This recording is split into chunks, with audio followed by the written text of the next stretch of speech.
యెహోషువ గ్రంథం 1వ అధ్యాయం. ఇందాక మనం చెప్పుకున్న మాటలోంచే కొంచెం కంటిన్యూషన్. 6వ వచనం. నిన్ను విడువను, నిన్ను ఎడబాయను, ధైర్యంగా నుండుము. వారికి ఇచ్చేదనని నేను వారి పితరులతో ప్రమాణము చేసిన ఈ దేశమును నిశ్చయముగా నీవు ఈ ప్రజల స్వాధీనం చేసేదవు. ఆ 1వ వచనం నుండి 9వ వచనం వరకు దేవుడు ఈ మాటలే మాట్లాడారు. ఫస్ట్ రోజు చెప్పుకున్నాం కదా, నీవు బ్రతుకు దినములన్నిటను పూర్తి చేయండి, ఏ మనుషుడును నీ ఎదుట నిలువనేరడు. రెండో మాట, నేను మోషేకు తోడై ఉండినట్లు నీకును తోడై ఉండును. మూడో మాట, నిన్ను విడువను, నిన్ను ఎడబాయను, నీవు నిబ్బరము కలిగి. నాలుగో మాట, నిశ్చయముగా ఈ ప్రజలను నీవు వాగ్దాన దేశాన్ని స్వాధీనం చేస్తావు. ఆ ప్రమాణాలన్నింటినీ యెహోషువ పక్షంగా నెరవేర్చబడాలి అని అంటే యెహోషువ చేయవలసిన కొన్ని విధులు ఉన్నాయి. అవేంటి? ఈ ధర్మశాస్త్రం అంతటిని జాగ్రత్తగా నువ్వు చదవాలి, ఆ తర్వాత దానిలో నడవాలి, దాన్ని బోధించుట తప్పిపోకూడదు, దానిలో నుండి కుడికి కానీ ఎడమకి కానీ తొలగకూడదు, ఇంకా ధ్యానించాలి, నీ మార్గాన్ని వర్ధిల్ల చేసుకోవాలి. ఇంకా అంతవరకే కనపడుతుంది. కింద ఏమైనా 9వ వచనం చూడండి, నీకు ఆజ్ఞించున్నాను కదా, నిబ్బరం కలిగి ధైర్యంగా ఉండు, దిగులు పడకము, జడియకము, నీవు నడుచు మార్గం అంతట్లో నీ దేవుడైన యెహోవా నీకు. చూసారు కదా. నెక్స్ట్ 10వ వచనం చదవండి.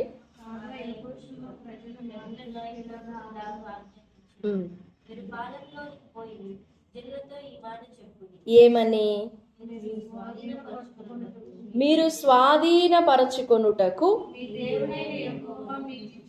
మీకిచ్చుచున్న దేశమును స్వాధీనపరచుకొనబోవుటకై 3 దినములలోగా మీరు ఈ యోర్దానును దాటవలెను గనుక ఆహారమును సిద్ధపరచుకునుడి.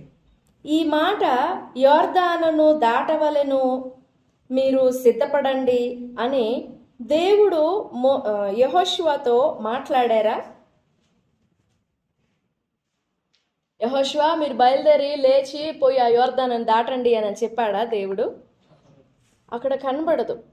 కానీ తాను పొందిన బలం, తాను పొందిన మాట, పొద్దున చెప్పుకున్నాం కదా, మాటే వాగ్దానం, మాటే ప్రవచనం, మాటే శాసనం, మాటే చట్టం. ఆ మాటను పెట్టుకుని వెంటనే యెహోషువ ఇశ్రాయేలు ప్రజల మీద ఉన్న నాయకులందరినీ పిలిచి చెప్పాడు, 3 దినములలోగా లేచి యోర్దాన్ని దాటాలి. యోర్దాన్ని ఏం చేయాలి? దాటాలి. 3 దినములలో దాన్ని దాటాలి. పొందిన బలం అలాంటిది, నేర్పింపబడిన సామర్థ్యం అలాంటిది, పొందిన మాట యొక్క ప్రవచన శక్తి, బలం, సామర్థ్యం, ఆ మాట యొక్క శక్తి, సత్తువ అలాంటిది. లేవండి, లేచి యోర్దాను దాటుదాం. అట్లా సంసిద్ధుడుగా ఉండినాడు. మాట యొక్క బలాన్ని యాక్టివ్లోనికి తీసుకొచ్చాడు యెహోషువ. సరేనయ్యా అని వెయిట్ చేయడాలు, దేవా యోర్దాన్ని దాటేమా వద్దా? మొన్న ఎర్ర సముద్రాన్ని చీల్చావే, ఈరోజు కూడా యోర్దాను నదిని చీలుస్తావా? అట్లాగనే నీ చేయి చాపుతావా, కర్ర చాపుతావా? దేవా వెళ్ళేమా? ఆ నీళ్ళని గోడలాగా నిలబెట్టావు కదా, ఇదిగో ఈరోజు కూడా మాకు నిలబెడతావా?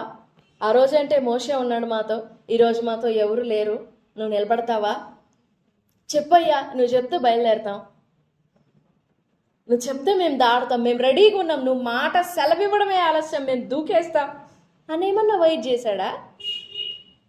ఏమీ లేదు, వెయిటింగ్ ఇంకా అసలు అలాంటివి ఏం లేవు.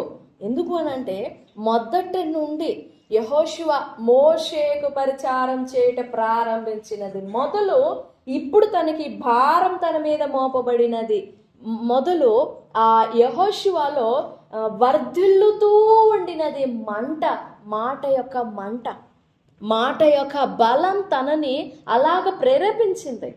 మాట యొక్క శక్తి తనను అలాగే వర్ధిల్ల చేసింది. ఎర్ర సముద్రం దగ్గర యెహోషువ ఏం మాట్లాడలేదు. యెహోషువ ఉన్నాడు అక్కడ, కానీ అక్కడ యెహోషువని గురించిన ప్రస్తావన కనపడదు. వెయిట్ చేయాల.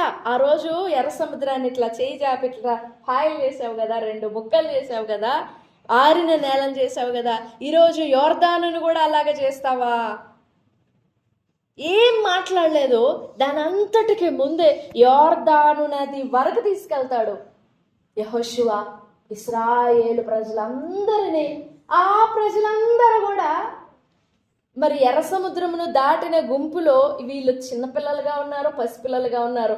ఆ ఎర్ర సముద్రం దాటిన అనుభవం గుర్తుందో లేదో కానీ రెడీ అయ్యారు, మొత్తం రెడీ అయ్యారు పోయి ఆ యోర్దానుని దాటడానికి. అక్కడికి వెళ్ళిన తరువాత చెప్తాడు దేవుడు, మందసమును పట్టుకొని మోయిచున్న యాజకుల కాళ్ళు ఆ యోర్దాను నదిలో నిలవాలి. ఫస్ట్ వాళ్ళ అడుగులు వేయాలి అనగానే అప్పుడు వచ్చింది మాట. అప్పటి వరకు మాట రాలే. ఆ తరువాత కదా దేవుడు మాట్లాడేది. మీరు బయలుదేరండి, మీరు బయలుదేరి యోర్దాను నదిలో ఫస్ట్ యాజకుల పాదములు నిలవాలి. ఆ మందస్సమును మోయించిన యాజకుల పాదములు ఆ నీళ్లనట టచ్ చేయగానే నీళ్లు ఇట్లా ముందుకు వస్తున్న నీళ్లు వెనక్కిపోయినాయి. పైనుంచి పారే ఆ నది, పైనుంచి పారే నీళ్లు పైనుంచి పడాల్సినవన్నీ పడకుండా సగం దాకా వచ్చినవి కూడా ఇట్లా వెనక్కి వెళ్ళిపోయినాయి. యోర్దాను నీళ్లు. యోర్దాను నువ్వు వెనుకకు మళ్ళుటకు నీకేమి తటస్థించినది? చూడండి అన్నమాట. కీర్తనల గ్రంథం 114వ అధ్యాయం. నీకేమొచ్చింది? వెనక్కి వెళ్ళిపోతున్నావు. 114, 3, 4, 5. సముద్రము దానిని చూచి పారిపోయెను, యోర్దాను నది వెనుకకు మళ్ళెను, కొండలు పొట్టేళ్ల వలెను, గుట్టలు గొర్రె పిల్లల వలెను గంతులు వేసెను. సముద్రమా నీవు పారిపోవుటకు నీకేమి తటస్థించినది? యోర్దాను నువ్వు వెనుకకు మళ్ళుటకు. ఇందులో యెహోషువ జీవితంలో, యెహోషువ నాయకత్వంలో దేవుడు ఇశ్రాయేలీల పట్ల చేసిన కార్యాలు ఏంటంటే 3 అనుభవాలు ఉంటాయి. 3 ముఖ్యమైన అనుభవాలు ఇశ్రాయేలీల జీవితంలో. నంబర్ 1 యోర్దాను, నంబర్ 2 గిల్గాలు, నంబర్ 3 ఎరికో. నంబర్ 1 యోర్దాను, నంబర్ 2 గిల్గాలు, నంబర్ 3 ఎరికో. యోర్దాను దాటారు కదా, మీరు చదివారు కదా, యోర్దాను దాటారు. ఇప్పుడు చదివిన 5వ అధ్యాయం 9వ వచనంలో, అంటే పైనుంచి 1st వచనం నుండి 9 వరకు సున్నతి చేసుకోమని చెప్తాడు దేవుడు ఇశ్రాయేలీయుల్ని. ఎందుకంటే ఐగుప్తు నుండి బయటకు వచ్చి కొన్ని సంవత్సరాలు అయిపోయి 40 సంవత్సరాలు అయిపోయిన తర్వాత ఆ సున్నతి చేసుకున్న వాళ్ళందరినీ దేవుడు అరణ్యంలో తుడిచేశాడు. ఇప్పుడు ఈ వాగ్దాన దేశంలో అడుగుపెట్టిన వారు క్రొత్త తరం వారు, వాళ్ళకు పుట్టిన కొత్త తరం వాళ్ళు. వీళ్ళు సున్నతి చేసుకోలేదు ప్రయాణంలో ఉండి. అందుకని దేవుడు ఏం చేశాడంటే, మీరు ఈ గిల్గాలు అనే ప్లేస్ దగ్గరకు వచ్చినాక, ఆ ప్రాంతం యోర్దానును దాటుకొని వచ్చిన తరువాత మీరు సున్నతి చేసుకోండి అని చెప్తాడు దేవుడు. సున్నతి ఇశ్రాయేలీయుడు అనబడడానికి ఒక నిబంధన. ఆ సున్నతి ఏది పాత నిబంధనలో, అది లేకపోతే ఆ వ్యక్తి ఇశ్రాయేలీయుడు అనబడడు. అది చేసుకున్న తర్వాత, సున్నతి పొందిన తరువాత దేవుడు మాట్లాడుతున్న మాట 9వ వచనం. అప్పుడు యెహోవా, నేడు నేను ఐగుప్తు అవమానం మీ మీద నుండకుండా దొర్లించి వేసి ఉన్నాను అని యెహోషువతో చెప్పాను. అప్పుడు అందుకు ఆ స్థలానికి గిల్గాల్ అని పేరు పెట్టారు. దొరిలింపబడుట గిల్గాల్ అంటే. యోర్దాను అంటే దాటిపోవడం, గిల్గాలు అని అంటే దొరిలింపబడడం, ఎరికో అని అంటే పూర్తిగా ఇంకా ఆ శాపమంతటిలో నుండి వారు బయటకు వచ్చేసారు. ఏది 40 సంవత్సరాలు తిరుగుబాటు చేసిన తండ్రులు అవిధేయులైన వారితో, అవిశ్వాసులైన వారితో కలిసి జీవించారు కదా. వారు తిరుగుబాటు చేసినప్పుడు వీరు కూడా సహకరించారు, ఏకీభవించారు కదా. దాని అంతటిని కూడా ఆ ఐగుప్తు లోపల నుండి వచ్చినది ప్లస్ ఆ 40 సంవత్సరాల అవిధేయుల గుంపులో నుండి వచ్చిన స్వభావము, బుద్ధి, లక్షణాలు, పద్ధతులు, మాటలు అన్నిటినీ కూడా వాగ్దాన దేశం ఎంటర్ అవగానే దేవుడు చేసిన ఫస్ట్ కార్యాలన్నమాట అవి. యోర్దాను, గిల్గాలు, ఎరికో. యోర్దాను, గిల్గాలు, ఎరికో.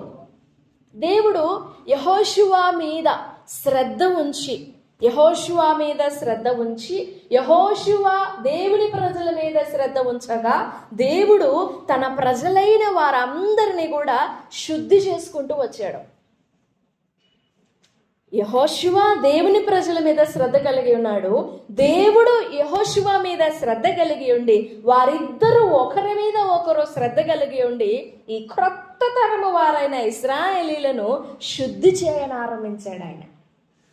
వారిలో పాపమైనది నిలవకుండా, వారిలో శాపమైనది నిలవకుండా, వారిలో దోషమైనది నిలవకుండా దేవుడు యెహోషువ ద్వారా వారందరినీ కూడా శుభ్రపరచుకుంటూ ప్రక్షాళన చేసుకుంటూ వచ్చాడు. వారి మీద ఉండిన శాపం, వారి మీద ఉండిన ఐగుప్తు అవమానం, వారి మీద ఉండిన దోషం, వారి మీద ఉండిన దోష ప్రభావం, వారి మీద ఉండిన పాప ప్రభావం, అవిధేయుల యొక్క ప్రభావం, దానంతటిని కూడా శుభ్రంగా దేవుడు దాటించేసి ఆ నీళ్లలో ముంచుకుంటూ తీసుకొని పోయి వాళ్ళని కడిగి వారిని శుభ్రం చేసి వారి మీద నుండి శాపాన్ని దొర్లించి వేసి యెహోషువ నాయకత్వంలో దేవుడు ఇశ్రాయేలు ప్రజలను శుద్ధి చేశాడు. దీనంతటికీ కూడా యెహోషువ లోబడుతూ లోబడుతూ లోబడుతూ లోబడుతూ లోబడుతూ వచ్చాడు. దేవుని బిడ్డల మీద శ్రద్ధ ప్రజలను శుద్ధి చేస్తుంది. దేవుని మీద ఉన్న శ్రద్ధ, దేవుని ప్రజల మీద ఉన్న శ్రద్ధ యొక్క గురి ఏంటంటే ప్రజలు శుద్ధీకరించబడాలి, ప్రజలు క్షమించబడాలి, ప్రజలు ప్రక్షాళన చేయబడాలి. అదొక్కటే గురి. నెక్స్ట్ రెండో స్టెప్ ఏం లేదు, ఇంకా వేరే స్టెప్ ఏం లేదు. ఇంకా ప్రజలు ప్రక్షాళన చేయబడాలి, శుద్ధి చేయబడాలి. ఆ శుద్ధీకరణ ప్రాసెస్లోనే 1వ అధ్యాయం నుండి ఇంచుమించు 7వ అధ్యాయం వరకు ఈ శుద్ధీకరణనే జరుగుతుంది. నెక్స్ట్ అధ్యాయం నుండి ఇక జయించటాలు, స్వతంత్రించుకోవటాలు జరుగుతాయి. ఈ ప్రజలందరినీ ఒక గురితో, ఓ దర్శనంలో, ఒక ప్లాన్లో, ఒక ప్రణాళికలో దేవుడు ప్లస్ యెహోషువ, దేవుని నాయకత్వంలో, దేవుని నడిపింపులో యెహోషువ ఈ ప్రజలందరినీ శుద్ధిపరచుకుంటూ వచ్చారు. ఎంతగా ఎలాగన శుద్ధిపరచబడ్డారు అని అంటే, వీరితో ప్రమాణం చేయాల ఈ దేశం మీది అని, ఈ దేశాన్ని మీ చేతికి ఇస్తున్నాను అని వీరితో ప్రమాణం చేయాల. ఎప్పుడో అబ్రహాము, ఇస్సాకు, యాకోబులతో చెప్పాడు. సరే, ఆ మాటని వీరి తండ్రులు నమ్మారు. ఎవరు వీరి తండ్రులు? ఐగుప్తులో నుండి బయటకు వచ్చిన వారు, 40 సంవత్సరాల యాత్ర చేసిన వాళ్ళు వీరి తండ్రులు. ఏది? యెహోషువ గ్రంథంలో ఉండిన క్రొత్త తరమైన ఇశ్రాయేలీల తండ్రులు 40 సంవత్సరాల యాత్ర చేసిన వారు. వారు నమ్మే వచ్చారు. వాగ్దాన దేశం ఇస్తామంటే నమ్మే వచ్చారు, నమ్మకం పెట్టుకొని వచ్చారు. 40 సంవత్సరాలు ప్రయాణం కూడా చేశారు. 40 సంవత్సరాలు వారి వయసు అంతా అందులోనే అయిపోయింది. చాలా నమ్మకం పెట్టుకొని చాలా గురితో వచ్చారు. కానీ చివరికి ఏమైపోయినారు వాళ్ళు? వాగ్దాన దేశపు గురిగా వచ్చిన వాళ్ళు ఏమైపోయారు?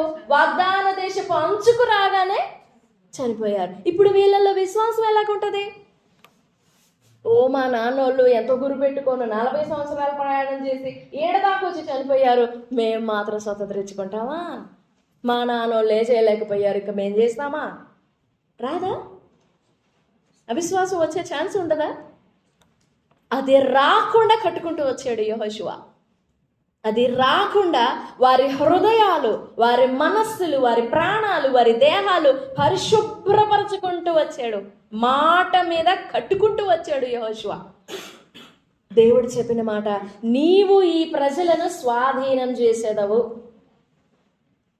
ఆ మాటకి కట్టుబడి నిలబడ్డాడు యెహోషువ.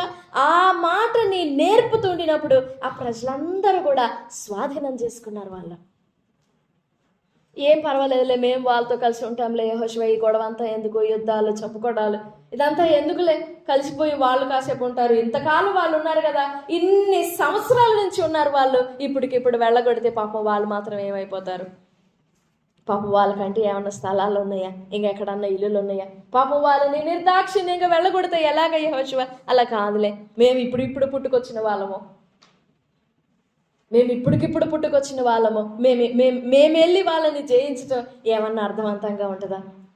మేము ఇప్పుడు నిన్న పుట్టిన వాళ్ళం కదా, వాళ్ళు ఎన్నో సంవత్సరాల నుంచి, ఏది అబ్రహాము కాలం నుండి బ్రతికే ఉన్నారు కదా, అంటే అన్ని సంవత్సరాలు బతికారని కాదు, ఆ తరాలు అనమాట, కనానీయుల తరాలు. ఇన్ని సంవత్సరాలు బ్రతికారు కదా, అది వాళ్ళ దేశం అనుకుని, అది వాళ్ళ సొంత భూమి అనుకొని నమ్మి బ్రతుకుతున్నారు కదా. ఇప్పుడు నేను వెళ్ళి వెళ్ళగొడితే వాళ్ళు నా మాట వింటారా? మేము వెళ్ళి వెళ్ళగొడితే అది న్యాయంగా ఉంటుందా యెహోషువ? న్యాయంగా ఉండదు కదా. సో ఎందుకులే ఇదంతా. కానీ ఎక్కడో పక్కన ఎక్కడన్నా ఖాళీ భూమి ఉంటే చూపించండి. నో, యెహోషువ నేర్పిన బోధ, తన నాయకుడు, తన తండ్రి నేర్పిన బోధ, మోషే నేర్పిన బోధ, ఆ దేశం నీకు ఇస్తానని చెప్పాడు మోషేకి. అబ్రహాము కదే చెప్పాడు, తిరిగి మోషే కదే చెప్పాడు. మోషే యెహోషువకి అదే నేర్పాడు, యెహోషువ వచ్చి ఇశ్రాయేలీయులకు అదే నేర్పాడు. మీరు నిన్న మొన్న పుట్టిన వాళ్ళు కాదు, అనాదిగానే మీకు వాగ్దానం చేయబడింది, మీ పితరులకు వాగ్దానం చేయబడింది. అబ్రహాముకు నా తోడు, నా జీవం తోడు అని ప్రమాణం చేశాడు. ఆ దేశం నీకు ఇస్తానని, మీరు ఖచ్చితంగా స్వతంత్రించుకోవాల్సిందే అని వాళ్ళ ప్రాణాలని, వారి మనస్సులను, వారి విశ్వాసాన్ని వర్ధిల్ల చేసుకుంటూ వచ్చాడు యెహోషువ. ఎన్నో ఏండ్లు ఉన్నారయ్యా, వీళ్ళని తొలగించడం కష్టమయ్యా, నాటుకపోయినారయ్యా, ఇక్కడ పాతుకొని పోయినారయ్యా. ఇక్కడ నో, దేవుని వాగ్దానం ఎత్తుపట్టుకోండి, గెలవండి. ఎన్నో ఏండ్లు అయిపోయింది, అది వారి స్థిరత్వం అయిపోయింది, స్థిరంగా నిలబడిపోయారు వాళ్ళు. దేవుని వాగ్దానం కూడా స్థిరమైనదే, నమ్మండి, స్వతంత్రించుకోండి అని ఒక్కొక్కరికి నచ్చజెప్పి, వారు నమ్మునట్లుగా, వారు గ్రహించినట్లుగా వారికి నేర్పి నేర్పి నేర్పి నేర్పి స్వతంత్రించుకునే హక్కును కూడా నేర్పించాడట యెహోషువ. వాగ్దానాలు స్వతంత్రించుకునే హక్కు నేర్పించాడు. అదంత సులభం కాదు. నీకొక వాగ్దానం ఉందమ్మా అని చెప్పడం వేరు, ఆ వాగ్దానము నువ్వు స్వతంత్రించుకునేంత వరకు నిన్ను ప్రేరేపించి, నీకు సహాయపడి, నిన్ను ఎంకరేజ్ చేసి, నిన్ను బలపరచడం వేరు. రెండిటికి తేడా ఉంటుంది. నీకేదో వాగ్దానం ఉన్నట్టుంది కాదు, స్వతంత్రించుకోవచ్చుగా, ఎందుకు భయపడేది అనేది వేరు. దగ్గరుండి ఇది పట్టుకోమ్మా, ఈ వాగ్దానం పట్టుకో, ఈ మాట పట్టుకో, ఈ మాటని హత్తుకో, ఈ వాగ్దానం నెరవేరుతుంది, నువ్వు స్థిరంగా నిలబడు అని దగ్గరుండి మోషే ఎలా తండ్రిగా ఇశ్రాయేలీయులను సాత్వికునిగా వారికి బోధించి, వారికి నేర్పించి, వారికి చక్కగా నేర్పించి పెట్టాడో, యెహోషువ కూడా అదే మిషన్ తీసుకున్నాడు. మోషే ఎలాగ ఇశ్రాయేలీయుల పట్ల దయగలిగి ప్రవర్తించాడో, యెహోషువలో కూడా సేమ్ అదే కనపడుతుంది. 1 తెస్సలోనిక పత్రిక చూద్దాం.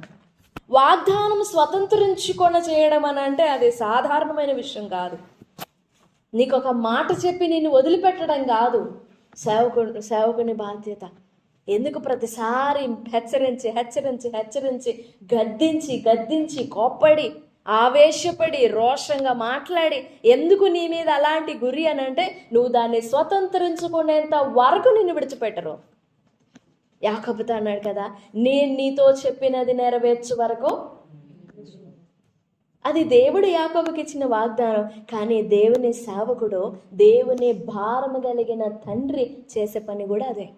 నువ్వు ఆ వాగ్దానం స్వతంత్రించుకునేంత వరకు నీ విషయంలో పాటుపడుతూనే ఉంటారు. దేవుని మాట మాట్లాడామంటే అక్కడ ఆ ప్రేమ నిర్మింపబడుతుంది, ఆ ప్రేమ కట్టబడుతుంది. ఆ ప్రేమ పూర్ణముగా కట్టబడేంత వరకు నువ్వు అక్కడ ప్రయాసపడుతూనే ఉండాలి. దేవా, వాగ్దాన దేశంలోనికి తీసుకొని పోయాను కదా, ఇంకా నన్ను వదిలే, నా పని నేను చూసుకుంటా. లోపల దాకా తీసుకెళ్ళమన్నావు, యోర్దాను దాటించాను, గిల్గాలు దాటించాను, ఎవరికో దాటించాను, ఇంకా అయిపోయిందిలే, వాళ్ళ పని వాళ్ళు చూసుకుంటారులే అని వదిలేయలేదు యెహోషువ. పాలిచ్చు తల్లి తన బిడ్డలను ఎలా గౌరవిస్తుందో అలా సాధువుగా, యెహోషువ యోధుడే కానీ సాధువుగా దేవుని ప్రజలను పోషించాడంట, దేవుని ప్రజలను నడిపించాడంట, పాలన చేశాడంట. ఎంత శ్రద్ధ కావాలి అన్ని లక్షల మందిని సాధువుగా ఏలుబడి చేయడం. ఒక పరిపాలన చేయడం అంటే మంచి పవర్స్ అన్నీ ఉండి మాట్లాడడానికి, గద్దించడానికి, కోప్పడడానికి, కొట్టడానికి అన్ని పవర్స్ ఉంటే అప్పుడు ఎంతమందినైనా కంట్రోల్ చేయొచ్చు. కానీ ఇక్కడ అలా కాదు, సాధువులుగా ఉండాలి. సాధువుగా. గద్దింపులు ఉన్నాయి, ఖండనాలు ఉన్నాయి, కానీ సాధువుగా ఉన్నాడు యెహోషువ. ఉండి దేవుని మనస్సుని అర్థం చేసుకుంటూ దేవుని మనస్సుని ఇశ్రాయేలీల పక్షంగా కనపరిచేవాడు. సంఖ్యాకాండం 20వ అధ్యాయంలో ఒక మాట ఉంది చూడండి.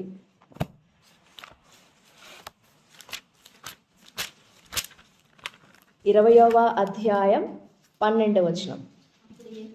యెహోవా మోషే అహరోనులతో, మీరు ఇశ్రాయేలీల కన్నుల ఎదుట నా పరిశుద్ధతను సన్మానించున్నట్లు నన్ను నమ్ముకొనకపోతిరి గనుక ఈ సమాజమును నేను వారికి ఇచ్చిన దేశంలోనికి మీరు తోడుకొని పోరు. అక్కడ ఏం జరిగింది అని అంటే, దేవుడు మోషేతో చెప్పాడు. 8వ వచనం, 20వ అధ్యాయం 8వ వచనం. నీవు నీ కర్రను తీసుకొని నీవును అహరోనును పోగు చేసి వారి కన్నుల ఎదుట ఆ బండతో మాట్లాడము, అది నీళ్ళిచ్చును. నీవు వారి కొరకు నీళ్లను బండలో నుండి రప్పించి సమాజమునకు వారి పశువులకును త్రాగుటకిమ్ము. అప్పుడు 10వ వచనం చూడండి. తరువాత మోషే అహరోనులు ఆ బండ ఎదుట సమాజమును పోగు చేసినప్పుడు వారితో, ద్రోహులారా వినుడి, మేము ఈ బండలో నుండి మీ కొరకు నీళ్లు రప్పింపవలెనా? అప్పుడు మోషే తన చెయ్యి ఎత్తి 2 మారులు తన కర్రతో ఆ బండను కొట్టగా నీళ్ళు వచ్చినాయి, నీళ్లు రావడానికి వచ్చినాయి. దేవుడు ఏం చెప్పాడు? ఆ బండతో మాట్లాడు, ఆ మాట చూడండి, ఆ బండతో మాట్లాడుము, అది నీళ్ళిచ్చును. ఇంతకు ముందు ఫస్ట్ తరం ఐగుప్తు నుండి వచ్చిన తరం ఉంది, వారు కూడా విసిగించినప్పుడు దేవుడు చెప్పాడు, ఆ బండను కొట్టు, ఆ బండ నీళ్ళు ఇస్తుంది అన్నాడు. మోషే అలాగనే కొట్టాడు, నీళ్ళు ఇచ్చింది ఆ బండ. ఇప్పుడు కూడా ఇది కొత్త తరము, అంటే కొత్త తరం కూడా ఉన్నారు అక్కడ, కొత్త తరం కూడా ఉన్నారు. ఫస్ట్ ఐగుప్తులో నుండి వచ్చిన తరములో ఆ తరము వారికి పుట్టిన పిల్లలు పెరిగి పెద్దవారు అవుతున్నారు. వీరికి దేవుడు తన సాధువైన మనస్సుని, తన సున్నితమైన మనస్సుని, తన కనికరాన్ని ఒక ఉద్దేశం ఉంటుంది దేవునికి. ఆ ఉద్దేశముతో నువ్వు ఆ బండతో మాట్లాడుము అని మోషేకి చెప్తే, మోషే పోయినసారి కొట్టినట్లుగానే ఇప్పుడు కూడా కొట్టాలేమో అనుకుని భారం అలసిపోయి బాగా ఆయాసపడి, ద్రోహులారా ఈ బండను కొట్టి నేను మీకు నీళ్లు రప్పించాలా అని చెప్పేసి కొట్టేశాడు. 2 సార్లు కొట్టాడు, నీళ్ళు వచ్చినాయి. కానీ వెంటనే దేవుడు అంటున్నారు చూడండి, మోషే అహరోనులతో ఇలా మాట్లాడుతున్నాడు ఆయన, మీరు ఇశ్రాయేలు ప్రజల ఎదుట నా పరిశుద్ధతను సన్మానించున్నట్లు నన్ను నమ్ముకొనకపోతిరి.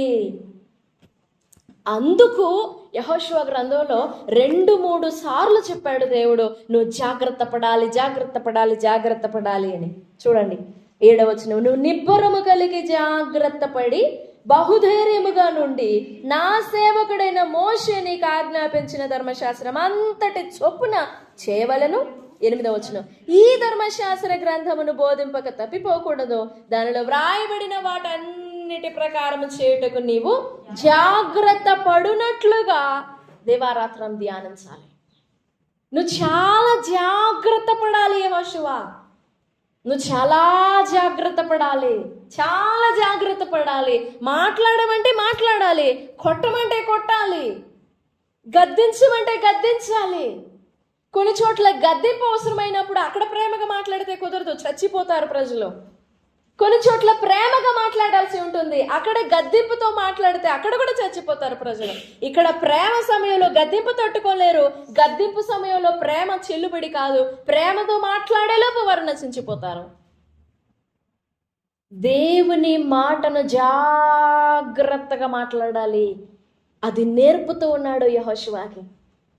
అక్కడ సర్వ సమాజం ఎదుట దేవుడు తన మహిమను కనబరుచుకోవాలనుకున్నాడేమో, ఆయన ఎంత సున్నితమైన వాడు కనబరుచుకోవాలనుకున్నాడేమో. మాట్లాడితే నీళ్ళు వచ్చినాయి, ఎంత కనికరం కలిగిన దేవుడు అని చెప్పుకోవాలి కదా. తన మెర్సీ, తన కృప, తన కంపాషన్ కనబరుచుకోవాలనుకున్నాడు, అర్థమవలా. సాత్వికుడు మోషే, చాలా సాత్వికుడు మోషే, భూమి మీద ఉన్న వారందరిలో సాత్వికుడు మోషే. ఆ ఒక్క సమయంలో, ఆ ఒక్క చివరి గడియలో అంత భారాన్ని తట్టుకోలేక భారంలో ఒక మాట అన్నాడు. మాట కాదది, మాట్లాడమంటే కొట్టాడు. మీరు వాళ్ళందరి ఎదుట నన్ను నమ్ముకోవాలి కదా, నా పరిశుద్ధతను నమ్మాలి కదా, మీరెందుకు నమ్మలేదు? వద్దు, మీరు ఆ దేశంలోనికి అన్నాడు. నా మహిమ, నేను అక్కడే ఉన్నాను కదా, నేను బండ దగ్గరే ఉన్నాను, నువ్వు బండతో మాట్లాడమంటే నేను అక్కడే ఉండగా నువ్వు ఆ బండను కొట్టావు, నువ్వు ఆ బండని కొట్టావు. నేను మాట్లాడమన్నా కానీ నువ్వు కొట్టావు. మీరు ఆయాసపడ్డారు, పడకూడదు. ఆ టైంలో వారందరూ నన్ను గురించి ఏమనుకుంటారు? వారు ఐగుప్తులోని సూచక క్రియలు చూడలా, వాళ్ళు ఎర్ర సముద్రం చూడలా, వారు మన్నా కురియడం చూడలా, ఏవో కొన్ని అనుభవాలు చూస్తున్నారు, అన్నీ చూడలేదు వారు. వారికి నేను నేర్పాలి అనుకుంటే నువ్వేమో అడ్డొచ్చావు. అందుకు యెహోషువకు చెప్తున్నాడు, నువ్వు జాగ్రత్త పడు, జాగ్రత్త పడు, జాగ్రత్త పడు, జాగ్రత్త పడు. అందుకే మోషే అన్నాడు, ఆ దర్శనం ఎంతో భయంకరముగానున్నందున నేను మిక్కిలి భయపడి వణుకుచున్నాను, మిక్కిలి భయపడి వణికిపోతున్నాను. అది నేర్పుతూ వచ్చాడు యెహోషువకి. నువ్వు జాగ్రత్త పడాలి అని చెప్పినప్పుడు ఆ జాగ్రత్త, ఆ కనికరం, ఆ శ్రద్ధ, ఆ ప్రేమ, ఆ బాధ్యత, ఆ భారం, ఆ నేర్పరితనముతో తన జీవితం పోషించుకోవడానికి, ఎంతో గొప్పగా బ్లెస్ చేసుకోవడానికి కాదు, ఇవన్నీ కూడా తన జనాంగాన్ని బ్లెస్ చేయడానికి, తన జనాంగాన్ని దీవించడానికి, దేవుని ప్రజల కొరకు ఇవన్నీ నేర్చుకున్నాడు, దేవుని ప్రజల కొరకు ఇవన్నీ పొందుకున్నాడు యెహోషువ. ఈ మధ్యాహ్న కాల సమయంలో దేవుని బిడ్డలారా, నీవు నేను కూడా ఈ యెహోషువ వలె నేర్చుకోవాలి. పొందే వరమైన, కృప అయినా, దీవెనైనా, సన్నిధైనా, నేర్పరితనం ఏదైనా అది దేవుని ప్రజలకు ఉపయోగపడాలి. అలాంటి సామర్థ్యము గల వారిమిగా మనం తీర్చిదిద్దబడాలి. దేవుడు మనల్ని తీర్చిదిద్దాలి.